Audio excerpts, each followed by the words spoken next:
What's good, Ecamm fam? Oh, we back. And we are back on time. Hey, what is good, Ecamm fam? I am super excited about today's episode because we are back on schedule. We are back on time. And first off, I just gotta say thank you. Look, in case y'all missed last week's episode because we had to sort of change the dates, I gotta give you a quick upgrade. First off, if you're new to Ecamm, you're in a pretty dope fam. I'm gonna tell you right now. If you're new to Ecamm, you're in a pretty dope fam because not only do you have some of the most creative people rocking together, but you also just have some of the sweetest people. Oh, the dogs are hearing me. They're hearing me being too nice. Okay. I got it. No. Realistically, working with Ecamm has been so amazing. And so if you missed last week's episode, you definitely got to go tap in because we talked about how to monetize what you're doing, no matter the size of your audience, the size of your podcast, the size of your live streams. But today, we're going to talk about how you actually build in a look and to be able to make something that looks professional. Today we're gonna get into the weeds a little bit if you guys are okay with that. Are you guys cool with that if we get into the weeds a little bit? Because I see a few people rocking with us in the chat right now. Jeremy, what it do, bro? Super excited to have you in here today. As you guys know, we're talking about how do you stand out? How do you actually, how do you build something that's worthwhile taking a look at? I also see we got Mr. Camera Junkie in the building. What's good, Luis? AKA Lewis, AKA Mr. I can help you with anything. Shout out to you. Love hanging out with you guys today. Can't wait to get into the weeds. All right. Question of the day for you guys. When it comes to standing out, what stands out to you the most when you look at other creators? I think this is a really important exercise. I want you guys to throw it in the chat for me. What stands out to you when you look at other creators? Is it personality? Is it branding? Is it the cameras? Is it the audio? I really want to know what stands out to you. Really think about it. Because here's the crazy part. A lot of times what we think makes us stand out isn't what's making us stand out at all. And so I would love to have you guys tell me in the chat what makes somebody stand out to you. Let me know. Put it down in the chat. I'm super excited to be hanging out with you guys today. It's going to be a blast. Let's get into it. Today's episode is all about, I got my notes right here, all about how to make your show stand out. We're going to be talking about everything from branding, how to actually stand out from the actual elements of it, how to stand out before they even get a chance to know you. We're talking titles, we're talking thumbnails, we're talking graphics, we're talking about everything that goes into building out a show that stands out. Here is a crazy fact. On average, when it comes to consuming content from a creator you've never seen before, get this, you have about 3 seconds. 3 seconds to decide, is this something that I want to give my time to?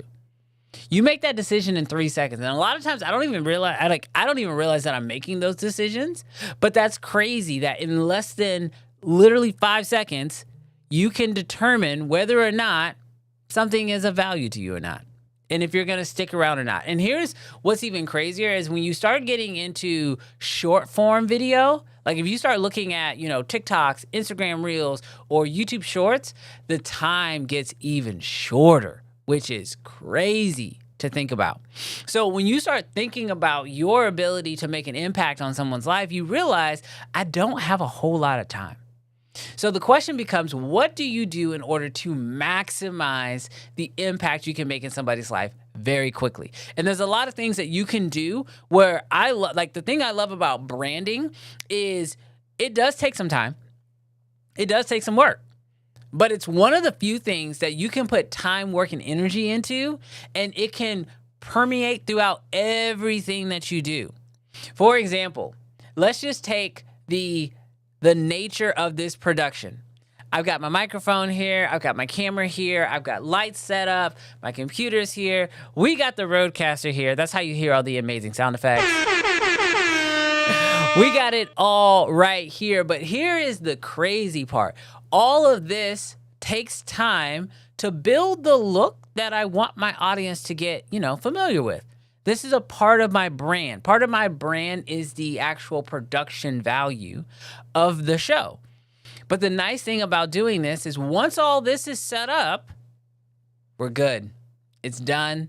And as long as I don't feel the need to have to tear down, before and after the show, build up before the show, tear down after the show, all the hard work of getting all this stuff up and running is done once, and then it can be a staple in all of my content. An even simpler matter of that is your logos and your branding.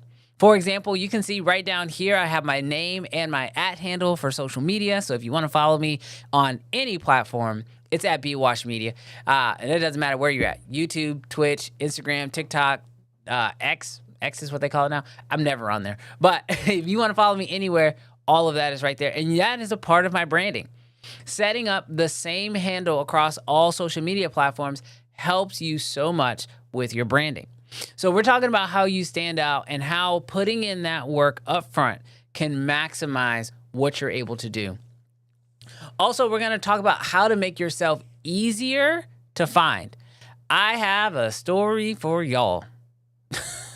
I've got a story for y'all when it comes to branding. It's a mistake that I made that I'm still currently paying for, if we're being fully transparent.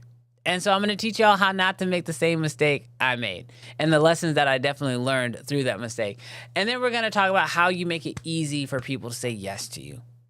Because the truth is that when people go on social media, when people are looking at YouTube videos, they're looking to consume content, they're looking to say yes. But there are reasons for them to say no. And the reason why I tell you this is true is because if you think about every time you pick up your phone to go onto a short form platform, TikTok, Instagram, these are the ones that most people are going to when they're looking for that quick little, that little dose of dopamine. They got a few minutes of skill. They want to go, find something cool to look at. They're going on the platform looking to say yes. They're going onto social media looking for you to provide them a value of any type, entertainment, education, you name it. People want to say yes to you, but sometimes there are things going on that keep them from saying yes and make them say, maybe something's better. And that allows them to move on. And so we're definitely going to talk about what it takes to get them to say yes. So if that sounds cool to you guys, I'm really excited to be hanging out with you guys. I see a few more people popped into the chat, so definitely want to give some acknowledgement to them. Gary Link says, it's their flow. They provide value without stretching out the time. I love that. I love that, especially in long form. And then JVP Media says, hey, what's up, everyone? Super excited to have you in here. And then, I don't know, forgot to shout him out, but Mr.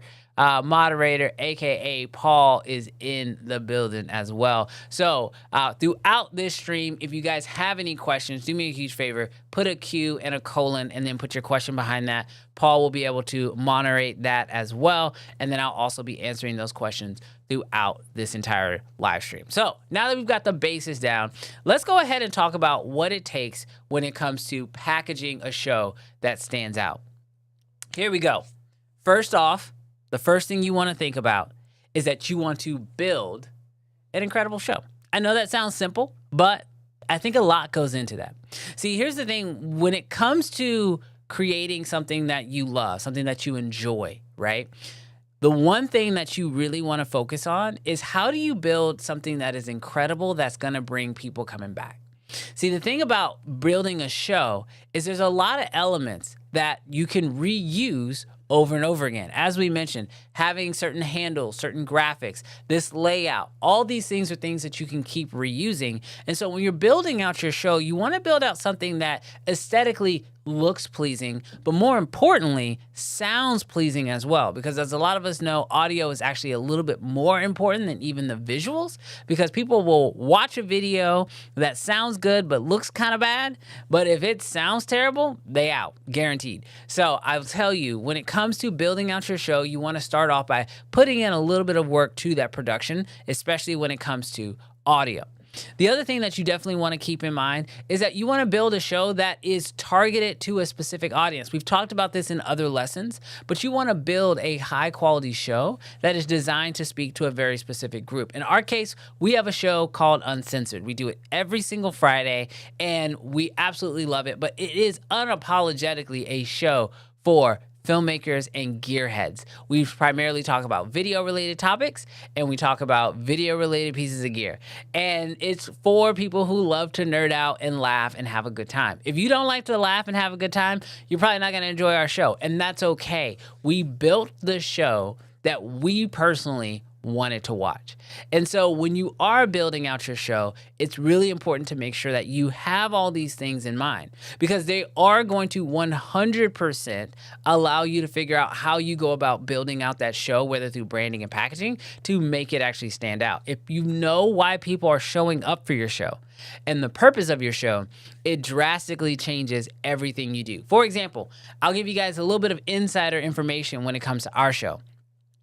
We have learned that our audience loves gear, right? I said that from the jump. We make a show for people who love gear. So it should be no surprise to us, but I don't know why. You know how YouTube is. Every now and again, you look at the analytics and you're like, man, is that really?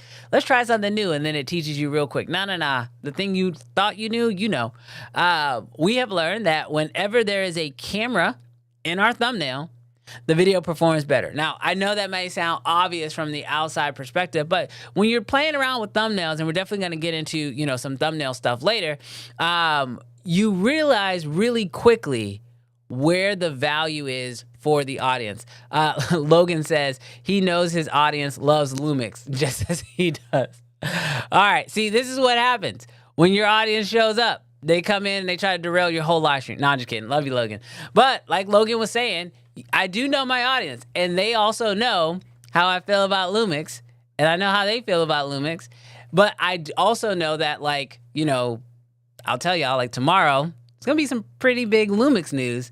You can almost guarantee there's going to be a Lumix in the thumbnail. And that's because we know who our audience is. We know our audience likes all camera gear, and that during certain times of the year, certain news cycles, different cameras should probably pop up. But because we know who our audience is, we know what they're looking for, you also can use that information to help you make certain decisions in the process. Man, Lumix Gang is showing up right now. Y'all been quiet until Lumix Gang decided to show up. All right, I got you. I see y'all now. All right, so this just means now I'm getting that further information right here from the chat. Tomorrow's thumbnail, 100% gonna have a Lumix in the thumbnail. So just saying. But no, that's the whole reason why you want to really make sure that when you're thinking about building out your show, building out your live stream, you think about who your show is gonna serve. Who is the audience? Because that's gonna help you make a ton of decisions. All right, now, after you've built out an incredible show, the next thing you need to do is make it super easy to find. Now, here's the one thing that I think most people miss when it comes to social media, and I know I personally missed this for years, is we have this assumption that just because somebody has watched one of your videos or hung out with you on a live stream or engaged with your social media content in some manner, that they are going to know every time you post. Or every time you're excited about something, that if you make a video or you make a post about it, that they're going to see it and feel the exact same way.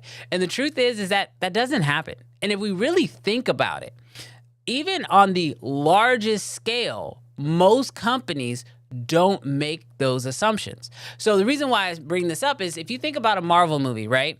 Right now, the latest Marvel movie that is out is The Thunderbolts. And this movie was marketed. There were trailers. There are banners. If you drive through Los Angeles, you'll see billboards everywhere, right? And the movie has now been out for, I think, about a week, almost maybe a little less than a week. But now they actually have a secondary marketing campaign going around where they are rebranding the movie as the new Avengers, which is crazy. This is like they're on billboards everywhere. And if you look on their marketing, on social media, this is happening. Two things are happening. If you've seen the movie, you understand it. If you haven't seen the movie, you're questioning it. And either way, they are constantly making sure that you know that this movie exists and that they obviously want you to go see it. And the reason why I bring this up is because when it comes to creating content for your show, or when it comes to making a podcast or doing live streams on a regular basis, you can never underestimate people's understanding, awareness, or knowledge of your show. And so if you are somebody who is constantly thinking about, man, I really want to get my live stream out there, and so I go live, but then nobody ever shows up, my question is, how much awareness are you putting out there?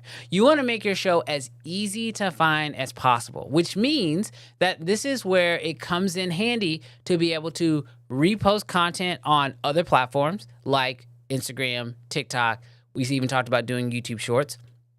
Also, when it comes to our live stream, we understand that our live stream is about 2 hours long, which, let's be honest, 2 hours is a long time to ask anybody to do anything, right? Movies are 2 hours long, and some movies that are 2 hours long are too long, right? And so because of that fact, we will then also take our live stream and cut it down into clips of certain moments throughout the stream to make it easier to digest and to then ultimately be found by our audience. And this is where you really have to think about your audience's journey. I definitely think that when you get to step 2 and it's all about make it easy for your audience to find it, you got to meet your audience where they are, because truth is 9 times out of 10, you maybe don't know 100% where they might be and when they ultimately find you. One of my favorite things to do is to ask people when I actually meet them in person, or actually I get a chance to talk to them like on a Zoom call, is what ultimately made you stumble across our show? Because the thing is that every time I think I know what got them there, I'm wrong. Sometimes they found the show through my main YouTube channel. Sometimes they found a short, which I had never thought shorts really worked, but I've had multiple people say they found the show through a short. Also, some people say they found it through clips. Ironically, a creator who I really admire, I met him at NAB a few weeks ago, and I asked him, I said, hey, he told me that he recognized the show. I said, oh, really? How'd you find it? Because I would not have thought it would have fallen on his radar. And he said, I watched a video where you were talking about some Lumix drama. And I was like, oh, yeah, that makes sense. So it never fails that you will find people who will find your show in different manners. So it's super important to try to make your show as easy to find as possible. So you want to definitely do your due diligence to get your show out there. But the one thing I will tell you as a last little piece of advice is when it comes to the actual process of getting your show out there, you want to make sure that what you are promoting as your show is exactly what people will experience when they consume it. The easiest way to do this is with clips, which is what I said that we do. But the other thing that you want to keep in mind is if you do plan on creating like specific types of content to promote your show, you want to make sure that it still fits the same vibe. Because when people watch your show live, or they watch a clip or they watch a short and then they come over to actually watch the full thing, you want to make sure that they fit and that they feel at home and that they actually enjoy the rest of the audience. That's probably one of my favorite things about our entire show is I feel like our audience gets us. Like Logan, who's in the chat right now, Logan throws out one-liners faster than Jarrell and I can sometimes. He gets our sense of humor, and so for me, that makes the show what it is. Because obviously when we're talking about live streams, yes, it is about what you are ultimately saying, but it's also about the connection that you have directly with your audience. And 9 times out of 10, the jokes our audience has thrown in on some of these episodes have made the show 10 times better than what me and Jarrell could have ever done. So absolutely love that. Logan actually just said off in the chat, he says, I think you and Jarrell have the most interactive streams I've ever watched in terms of engaging with chat. The respect from the audience time is top notch. And he also added in, allowing the audience to also provide value and perspective in real time is incredibly engaging. And that's ultimately the reason why we did the live stream. Logan, I appreciate that. I'll pay you later because those were amazing. Perfect timing. But no, realistically, it really is about getting your audience engaged in the conversation. Otherwise, you could just make it a podcast, make it a video. But for us, that's the reason why we did it live, was to be able to do that. And so you want to make sure that everything that you're doing, you are pushing that forward. Now, I told y'all I had a horror story when it comes to branding, and making it easy to find is where that horror story kind of comes into play. So I mentioned earlier, we have a show called Uncensored, and it's spelled with an S instead of a C because it's supposed to play off of sensor, like a camera sensor. Our branding, our graphics, everything was around that idea of uncensored. Here's why you should do a lot of research. We made this show not really expecting really too much. Me and Jarrell were just, we enjoyed talking about this stuff. We were like, heck, let's just make a podcast. And then after a little while, we were like, you know what, let's just do it live. So that way our audience can be engaged. It'll be a lot more fun that way. And so we decided to do that. And it's been about a year and a half-ish at this point that we've been doing Uncensored, which is crazy. And it has been going phenomenally well. We've been enjoying the interactions we've had with our clients. Our audience. We've been enjoying getting a chance to work with brands.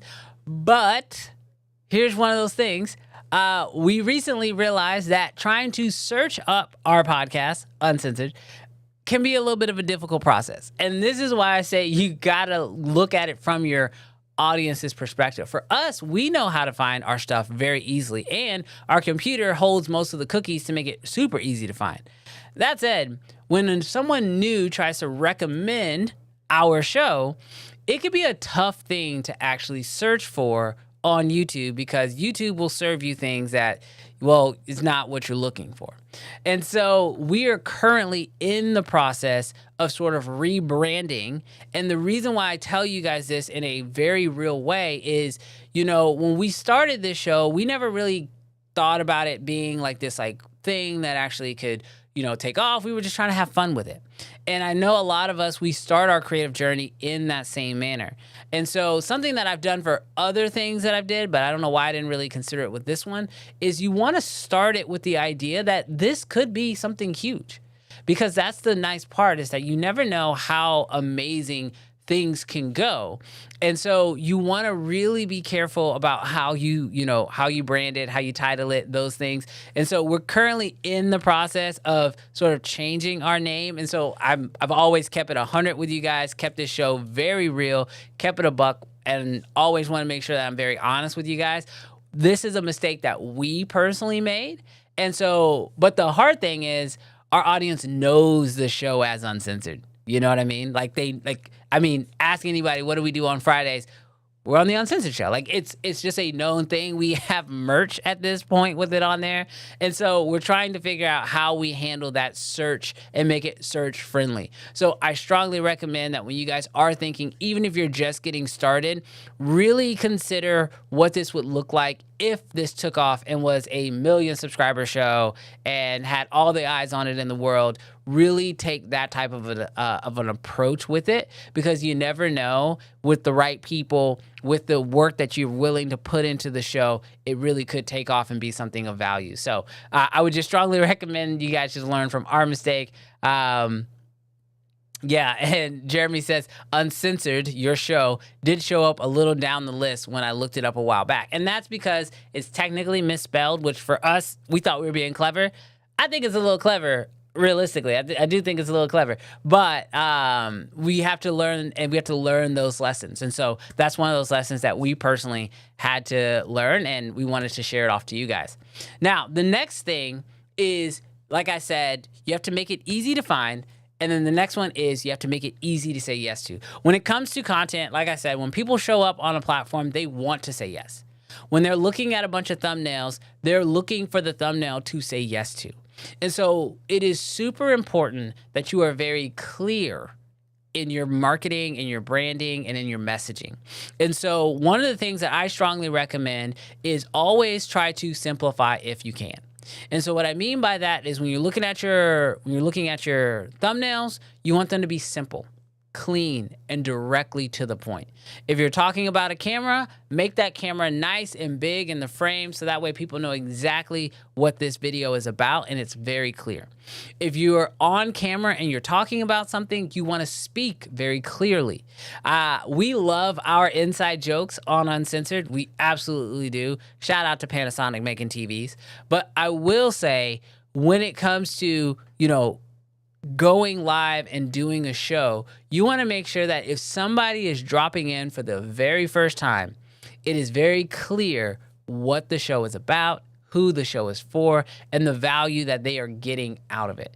And that starts from branding and packaging.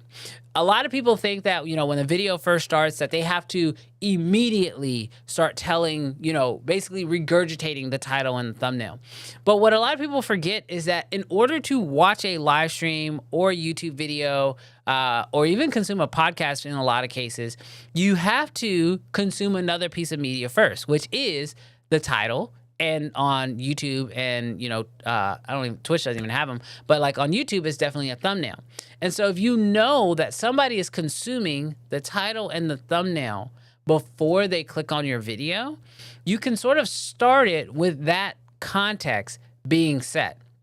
Now, it is very true that at the very beginning of your actual stream or at the very beginning of your videos, you do want to basically reinforce that what they clicked on is what they're going to get. But never underestimate the fact that you do have a title and a thumbnail that is speaking to your audience before you ever do. The other thing that's really important there is that, again, the title and the thumbnail is speaking to your audience before they click on the video. So I tell this to creators all the time. It doesn't matter how beautiful your show looks, how amazing it sounds. It doesn't matter, how many crazy edits or how many, funny gags you have in it. It doesn't matter what the story is. If they don't click, they don't watch. And so it is super important, especially on YouTube when it comes to live streams or podcasts or any type of a live show, that you really dial in exactly what that value proposition is going to be when you are starting. Now, here is the hardest part. Nobody understands this in the world of YouTube except those who actually live stream, is how do you build a thumbnail and write a title for something that hasn't happened yet? I think this was one of the biggest struggles that I dealt with when I first started off doing live streaming. Was I had to make a title and a thumbnail for a piece of content that hasn't actually happened. So these are a few of the tips that have worked for me over the last year and a half. First off is, before you go live, you should have a plan. You should have an idea of what the main purpose of this live stream is. If you're just going live to just chat and just talk to your audience, then make a thumbnail that represents that. We're going live and we're just chatting. Sometimes I'll do edit and chill sessions where I'll go live and literally I'll just be editing. I'll have music playing and it's a chill vibe. I'm just talking to the audience via chat. We're having a conversation. People could ask questions, all those things. But I do have a plan when I'm going live. Clearly on Friday with our live stream show, we have a purpose for the show. There's normally something new in the news cycle. Like this week, we talked about, Lumix has some stuff coming out next week. Also, Sony just dropped a weirdish, newish camera. We'll talk about it tomorrow. But we're going to be talking about those elements. So because I know those will be elements of the show, I can lean into those elements when it comes to the title and the thumbnail. The other thing is that, most people try to take photos while they're filming to be able to utilize those assets for the live stream or for the thumbnail, sorry. And when it comes to live streaming, well, those assets, that event hasn't happened yet. And so you really have two options. The first is, and this is what we do, is to take photos and then basically build together a thumbnail. So we go into Photoshop, we grab, so what I'll do is, every now and again, I just take a bunch of different photos of me doing a bunch of faces, pointing, thinking, different emotions that could go hand in hand with a video that we're going to put out or a live stream that we're going to put out. And then what we'll do is we will, in Photoshop, put those layers together and create a thumbnail that goes hand in hand with the overall idea of our actual live stream. But here's the thing. Because you go live, and the audience has a way of engaging. Literally something can break in real time. Like we've had this happen where we're live and news breaks about a new camera or something happening. Then the nice part about YouTube is post a live stream, you can always go back and change that thumbnail. And we do that all the time. And so the reason why I bring that up is because it's super important to know that you want to do your best job to build in the best title and thumbnail you can for while you're live. But in almost all facets on YouTube specifically, you're going to get more viewership post your show being live than when the show was actually live. And so in that manner, it's super important that you then repackage the show if you need to after. So that way you can ensure that you're getting the best click-through rate and you're driving the most attention to your live stream. So I love this. He says, "You the man, Brandon. I've learned so much from your previous videos. Thanks." Of course. Absolutely. So I would say absolutely be thinking about that packaging when it comes to your live stream, and don't be afraid to repackage when it comes to it. The other thing I'm going to tell you about real quick when it comes to thumbnails and live streams before we move on to our next segment is really thinking about if you think about the audience journey, we all know who the Simpsons are, right? We know exactly what they look like. We know it. Even if somebody is a new character in the world of The Simpsons, you'll know exactly that identity. You'll be like, oh yeah, that's a Simpsons character, even if you've never seen that character before. And that's because there is familiarity within the branding. And this is something that I do strongly recommend when it comes to building out your branding and your idea when it comes to your actual show. Having similar fonts, similar colors, having your logo be involved in the thumbnail. These things build in that reference of identity and make it easier for people to select you again. One of the things that I said we have to do is we have to make it easy to find. And the easiest way to find you is to, oh yeah, I've seen that before. I want to pick it again. It's much easier to go to a restaurant and order the same thing you had last time and know you're going to get a good meal than if every time you go, the menu's different and you're having to decide, is it going to be good this time?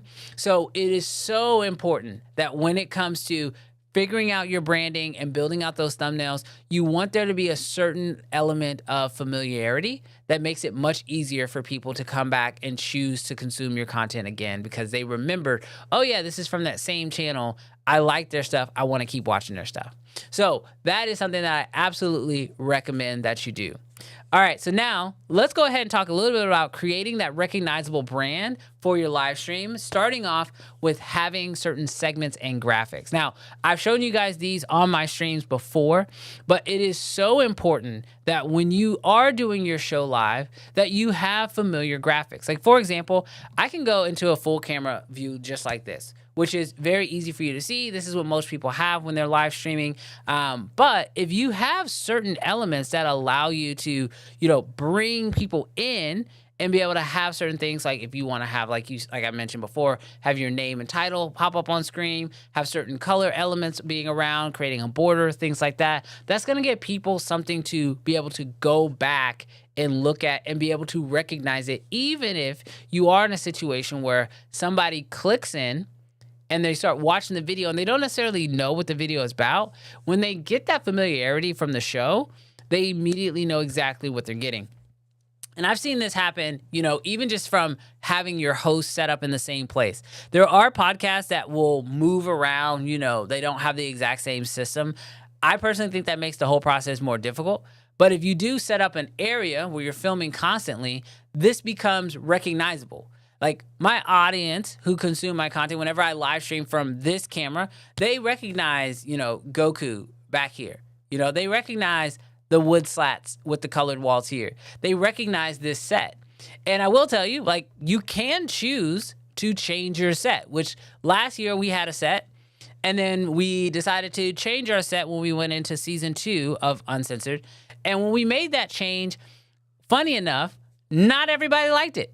And I think that is absolutely part of the course, and you have to be aware of that. When you start making tons of changes, your audience will recognize it because there's that sense of familiarity where you're like, wait a minute, I know what this is, and now everything is different. If you make those changes, you got to be aware that not everyone's going to love it, but if you think it's what's best for you, which in our case, it just allowed us to be a little bit more productive with the actual stream itself because it was much harder to set up season 1. Season 2 has been really easy. We can sit down, go live.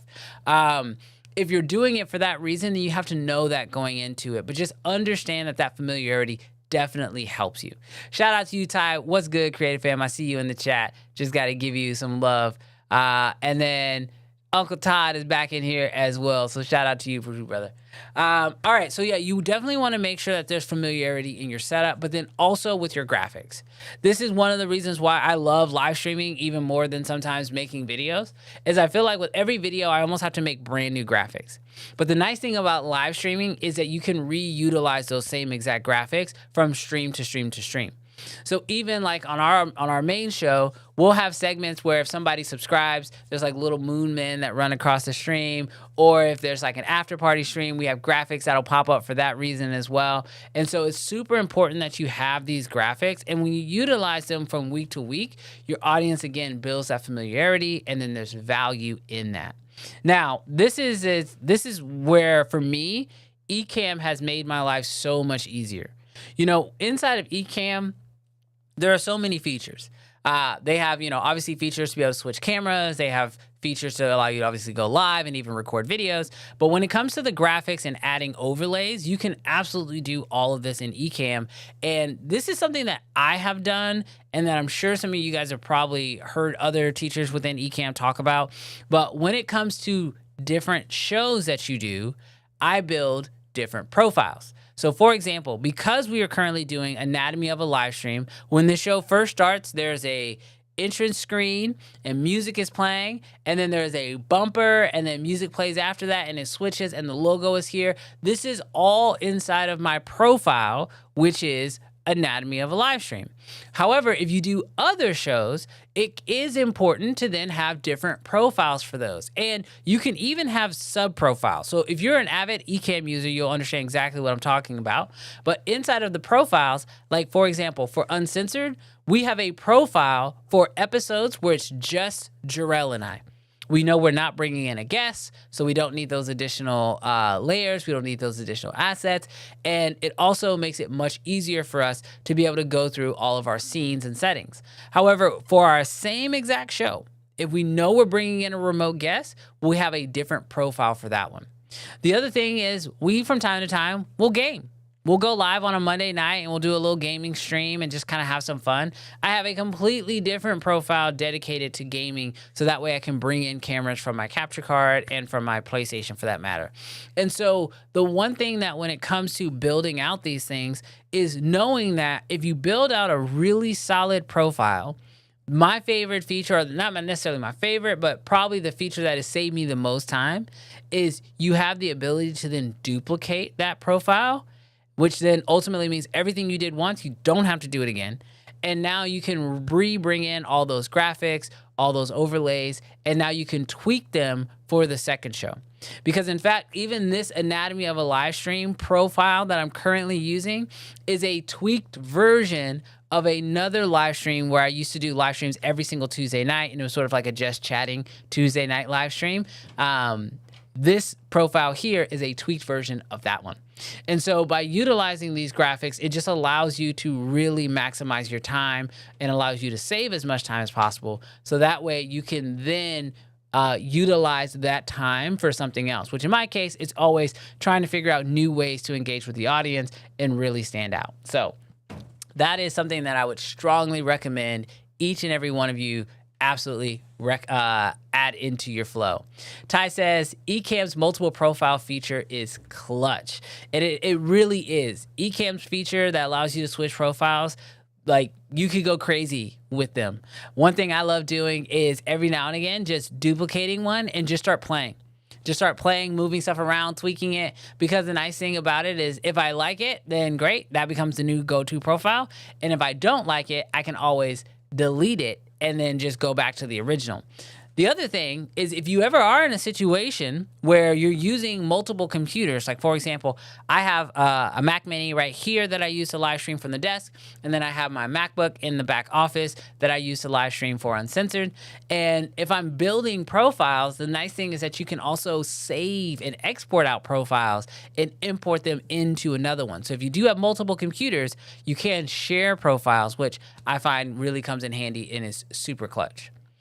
So when it comes to doing all of these different things, for me, where I found the most value is in taking time to create those brand assets. Now, if you guys don't know where to start when it comes to creating those brand assets, first thing you want to really look at is, giving your show that identity is super important. So I always say, start off with what is the show? And start building that first. Build the logo, build the design, and it doesn't have to be crazy. It can just be font.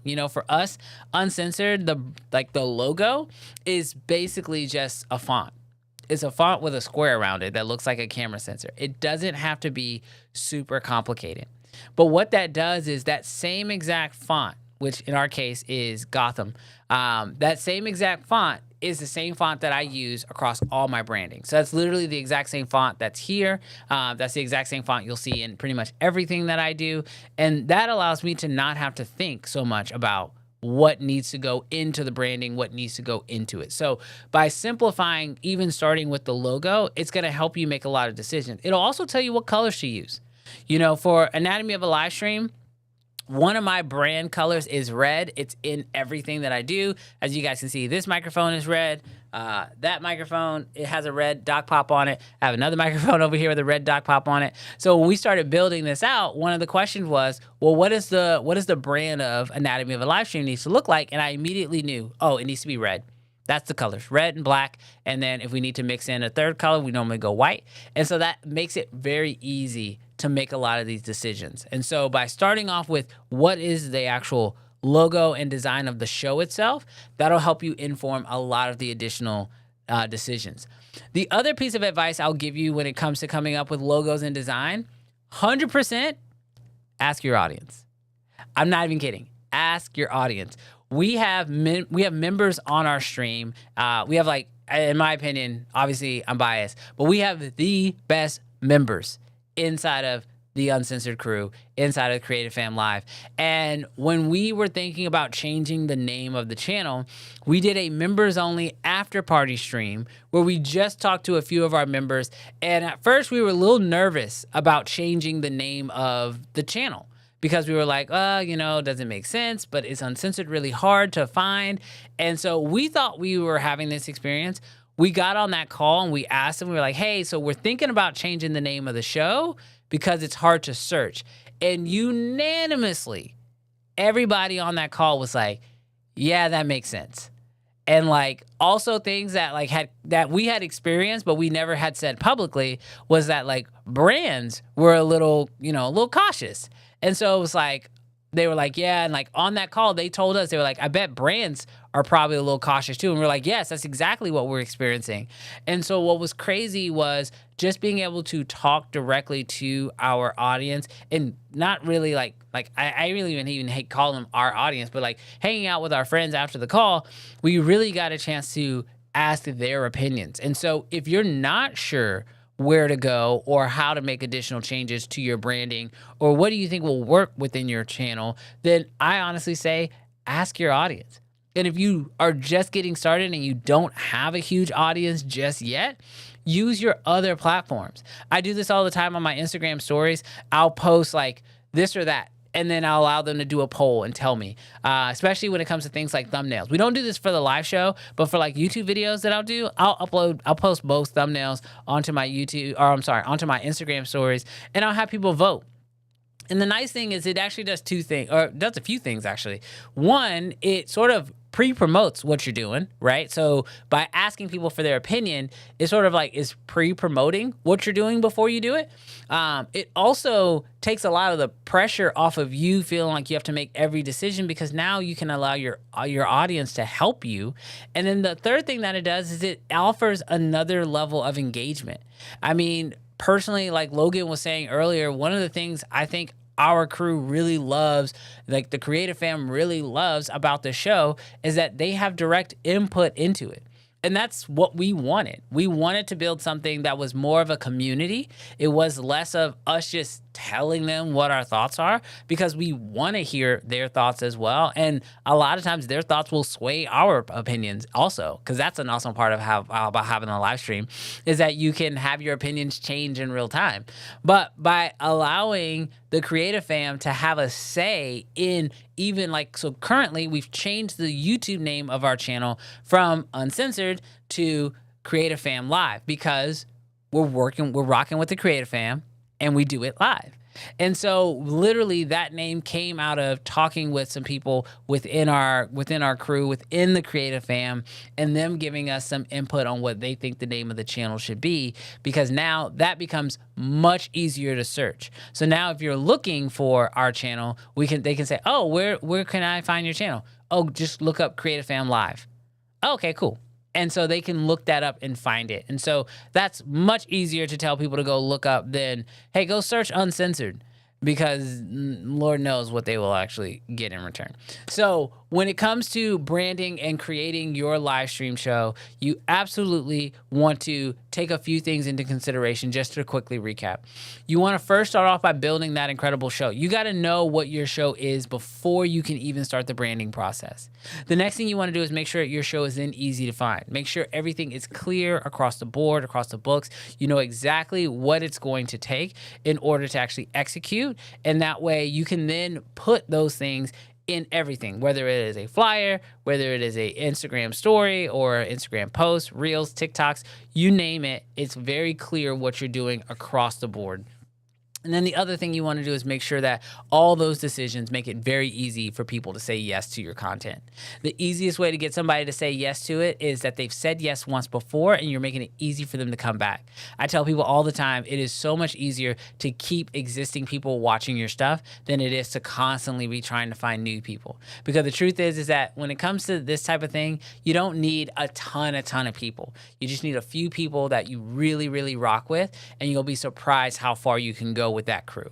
And so that's something that I absolutely recommend across the board. So I do want to leave some time to open up to questions. If you guys have any specific brand related questions, I would love for you guys to throw those questions in the chat right now, so that way I can answer those for you guys before we get up out of here. Because the thing that I would love for you guys to do, and this is a 100% must do, is right after this show, right after this stream, I want you guys to go look at your live stream show. Okay, this is your homework for next week. I'm gonna ask you if you guys did it. I want you guys to go look at your current show and ask yourself, is there clear branding across every aspect of it? We're talking your YouTube banner, your YouTube thumbnails, your Instagram, wherever you are socially, is there consistent branding across all of it? Because if not, then you got some work to do. And even us with Creative Fam Live, we are currently in the process of doing that right now. And so it is okay. It is something that you're constantly going to be working on, but I want you guys to be working on that. Question just came in. Daria says, what about using your radio ready domain name as the channel name? Your radio ready name. I don't know what that means. I'm not sure what that means. What do you mean my radio ready name, domain name? I'd love to know what you mean. If you're asking, should you have the domain for your show? Absolutely. I mean, I would 100% get that. I'd 100% get your domain name locked in for your show. Even if all you're doing is just redirecting to whatever platforms you're currently hosting your show on, you can totally do that. And then Joseph says, hey, Brandon, do you have a Calendly link or somewhere we can ask for consultations? I have a question that may require more in-depth answer. I do. The easiest thing to do is do me a favor, send me a DM over on Instagram. So that's the easiest way to contact me, is either at Instagram, at BWatchMedia. You can directly DM me there, or as Paul put in the chat, you can go to my website and there's a way to connect me through the website. But I'll tell you, the fastest way to get me like today would be on Instagram. So yeah, go over to Instagram, shoot me a DM, and then I'll send you over all that information. And then Daria says, my domain is still hot. Yeah, I mean, I would say if you have the domain, absolutely. You utilize that as your channel name. The one thing I will say, and this is something that we're currently, sort of experiencing and working through, is obviously with me and Jarrell, there's two of us who do this show together. And so don't be afraid of using your real name as well. That's always an option when it comes to, figuring out those branding. But ultimately what you want to do is just find something that will work for you for the longevity. And if you have things like a domain name, a trademark, a logo, these are all the things that definitely help you with that longevity, and it builds that awareness. Clarification, my domain is, my domain name is I'm Still Hot for... Okay, gotcha. Yeah, so, I mean, I think the same rules still apply for you. I would absolutely still bring in the fact of you want to be able to utilize, all elements of your branding to bring your show together. So if there are any other questions, the last little nugget that I will leave you guys with today is that when it comes to your show, it is a work in progress. The way I look at our show is in two folds. We do micro improvements week to week.